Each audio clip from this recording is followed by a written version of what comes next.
کہہ دو میرا رستہ تو یہ ہے، میں اللہ کی طرف بلاتا ہوں سمجھ بوجھ کر، میں بھی لوگوں کو اللہ کی طرف بلاتا ہوں اور میرے پیراو بھی، اور اللہ پاک ہے اور میں شرک کرنے والوں میں سے نہیں ہوں۔ اور ہم نے تم سے پہلے بستیوں کے رہنے والوں میں سے مرد ہی بھیجے تھے جن کی طرف ہم وہی بھیجتے تھے۔ کیا ان لوگوں نے ملک میں سیر و سیاحت نہیں کی کہ دیکھ لیتے کہ جو لوگ ان سے پہلے تھے ان کا انجام کیا ہوا؟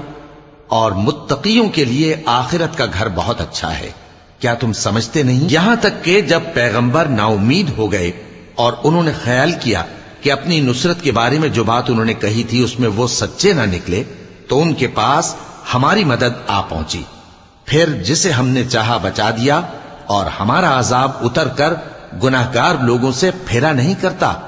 ان کے قصے میں عقل مندوں کے لیے عبرت ہے۔ یہ قرآن ایسی بات نہیں ہے جو اپنے دل سے بنائی گئی ہو، بلکہ جو کتابیں اس سے پہلے نازل ہوئی ہیں ان کی تصدیق کرنے والا ہے اور ہر چیز کی تفصیل کرنے والا، اور مومنوں کے لیے ہدایت اور رحمت ہے۔